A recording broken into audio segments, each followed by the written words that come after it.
Okay, welcome to Stats Part 2. In this one, we're going to take a look at the 3 maps that I didn't talk about yesterday and also the overall data as well. If you didn't watch yesterday's video, then go and watch it. I'm not going to link it anywhere on the screen over here because if you're watching this video, you're smart enough to know how to click on the channel, click on videos, and click on the one before this one. You are smart enough to do that if you're watching this video, so I'm not going to hold your hand. But we are going to talk about Icebox, unfortunately, to start off for this one. And we'll breeze through it because obviously Icebox isn't in the map pool anymore, but I did do the stats for it, and you might find it interesting. You know, this Harbor comp actually was the most played comp this year overall on Icebox, and don't tell Sliggy, but it actually did perfectly fine.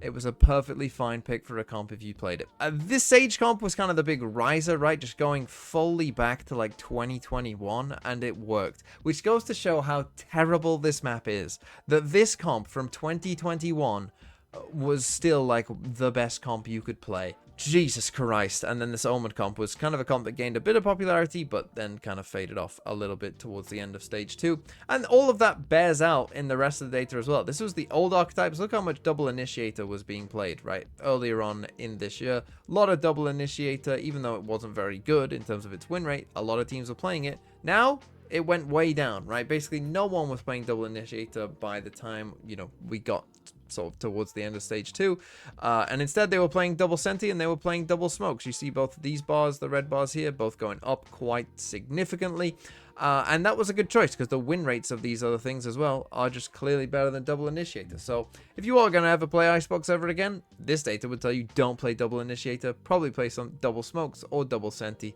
It's just a better way of playing. Moving on to the agents, it's basically telling a similar story, right? Gecko and KO, less pick rate, not doing very well. Most people going to solo Sova, obviously less Teo as well.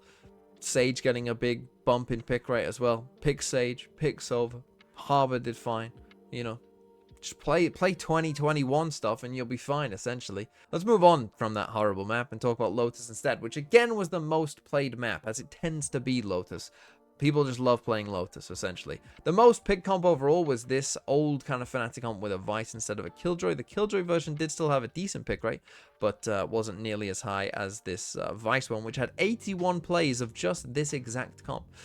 Interestingly enough, which I think is the most of any comp on any map. In terms of its win rate as well, though, it was just good. It's a good comp. Turns out Fnatic, they pretty much solved the map out from the very start. This comp obviously used to be with a Killjoy, but now with a Vice has always done pretty well, to be honest, on this map. But this comp was a new challenger. The double duelist with a Vice instead was a real challenger to this comp for kind of the first time. You see its win rate is very good. You know, it gained quite a lot of popularity. Obviously, it started with Paper Rex, then a lot of people started jumping on board with it. Overall, still very good, still did very well. And then here at the bottom, I've just got you G2's comp, which is kind of like what people were playing earlier on in the Teo meta, right? They still kind of stuck with this, with a Yoru. They replaced Breach with Fade here, but kind of the no senti, you know, double initiator, double smokes comp. But this idea has kind of fallen off, as we'll see now in the archetype data, because you can see that that actually was the most played archetype, that kind of G2 version overall in terms of pick rate, but that has fallen to the wayside somewhat, and it's been replaced by double duelist and the old Fnatic meta stuff. You can see the old Fnatic meta going up like 11% there, the double duelist going up like 10% there in terms of pick rate. So that's where most people went to, and they were right to, right? Because you can see the win rate here for Fnatic meta earlier on in the season wasn't that high. They were losing to a lot of these no senti comps, but that has gone up, right? That's gone way up, and now it's like good again, right? So after the Teo nerf, that's a good direction to go in. Same for double duelist, which actually was doing pretty well earlier on in the season as well. It's actually come down in win rate. You know, more people got used to how to play against it, but still, it's a good option. And so basically, again, most teams moving in the right direction in terms of the win rates for archetypes as well. If we take a look at the agents here, again, in terms of pick rates, you'll see similar trends to what I've been saying, right? Like a lot more fade, for instance, right? We're moving away from double initiator to solo initiator, which it tends to be a fade, right? So a lot more fade, obviously a lot less Teo, a lot less Breach after the nerfs, a lot more Vice as well. Obviously, you can attribute to that double duelist comp that plays the Vice, which got a lot of popularity. More Raze as well, less Neon. Again, kind of the double duelist mostly being seen with a Raze, and basically people moving to, I mean, if you take a look at it, people moving to the things that are better, right? Like a bit more Viper, good. More Fade, good, right? More Yoru, more Raze, good. Less Neon, yeah. Like more Vice, good. Like people basically just figured out hey, these agents are better, we should play them. And that's true. Some interesting things to note though, like, yeah, obviously Breach again has never been great on this map. Cypher actually has never been great on this map either. I mean, Killjoy and particularly now Vice just are better picks, I think, just and make more logic sense for how the map plays out as well. Yeah, nothing too surprising. People basically have moved to the correct things on Lotus. On Sunset, obviously this was a newer map coming back in that hasn't been seen as much, so our sample size is a lot smaller here.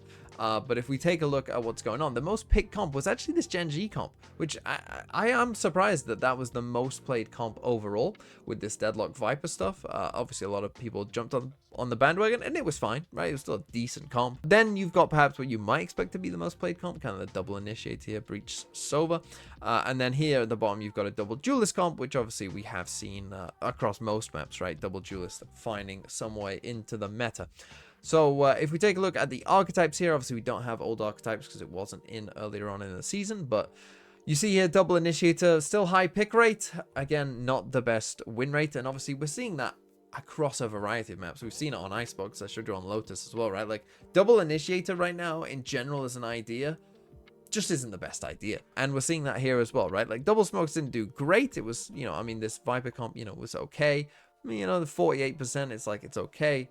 But maybe double duelist needs to be the direction that people are going in. Maybe even more people should be trying double senti, which actually, you know, did do pretty well overall on this map. So maybe Deadlock is a decent direction here with a double senti. And in terms of the agent win rates as well, we're kind of seeing, of course, the exact same thing. One interesting thing to note, a couple things. One, Omen, I'm pretty sure this is the only 100% on any map. Yes, Viper didn't have 100% on Icebox. I know, crazy, isn't it? Fade beating Sova. Now, this is quite interesting because from what I remember last time, this wasn't the case. There was actually, it was Sova was better than Fade. So this I do find a little bit interesting that seemingly has flipped, whether that's because Cypher's pick rate maybe has come down a bit, maybe because the Fade teams have a better way of dealing with Cypher now. You know, they're better at dealing with Cyphers. I don't know, but I did find that fairly interesting at the very least. And yeah, other than that, Yoru is a good agent. Who would have thought?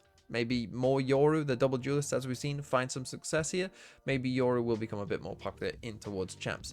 But as we go on to the overall pick rates, again, nothing is going to shock you here in terms of the actual agents. Of course, you're all going to be familiar with who the most picked agents are, and the most is obviously Omen. But the tale to tell really in terms of the pick rates here is not necessarily the individual agents, because again, you'll probably in your mind like have a good thought of like where the agent should be in terms of overall pick rate. But what I think this illuminates is kind of the differences, right? In terms of, you've got one agent here like above 50%.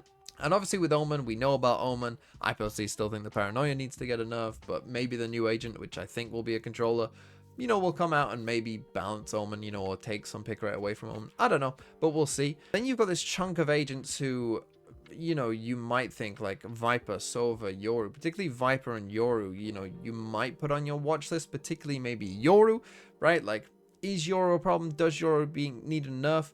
Even though his pick rate actually isn't like super high, definitely one to watch. I think if we leave Yoru and don't nerf Yoru, he'll become more of a problem as people keep getting better and better at playing the agent. And I think right now, I would say right now we are in the meta of like, if you don't have a good Yoru, you're in trouble. But yeah, the actual agents itself won't shock you, but I think overall this is probably the healthiest these charts that I've ever made has looked. Normally there is multiple agents above or at least around 50%. And then the overall win rates here as well. Now, when we talk about overall non-mirror win rates, really what you're looking at here is, it's a bit of a lie, right? Because you'll have certain agents who are very good picks on certain maps and they will benefit from that. And this is no exception, right? At the top of the list is Sage.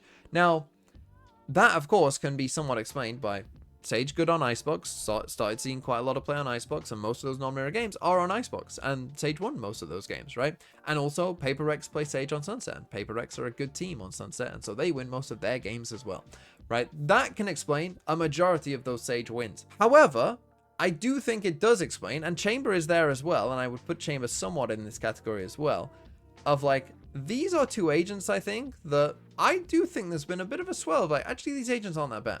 These agents can see a bit more play, and interestingly, both of them got buffed for champs as well. For instance, Sage obviously is good against double duelist, and that is somewhat playing out, and Sage also got buffed, so maybe we could see more Sage. Now, after those two, right, which are kind of, as I explained, you know, like, they're getting picked on maps that they're pretty good at, and so they're benefiting somewhat from that, but maybe they are being, you know, they should be being picked a bit more. But after those two, basically, and again, I've grayed out Harbor and Brim here because they haven't got 50 non-mirror games. But if you take a look outside of Harbor, or like the next batch of agents, if you will, this is just like the agents who everyone kind of knows are pretty good, right? Viper, Raze, Vice, Yoru, Fade, all pretty good, right? You could even go, obviously, Teo kind of is from old Teo mostly, but you could add like Neon into that if you want to as well at 52%, right? So that's just kind of like, these are the good agents that get played on a variety of maps. They don't have the same benefit that maybe Sage and Chamber do of only getting picked on their good maps, but they're just very good agents. Then you got kind of the middle batch that are like, they're okay. And then you get down to a couple towards the bottom I do want to talk about. One is Omen, right? And Omen, you might be like, oh, Omen's way down there. Maybe Omen isn't that good. Maybe Omen doesn't need a nerf.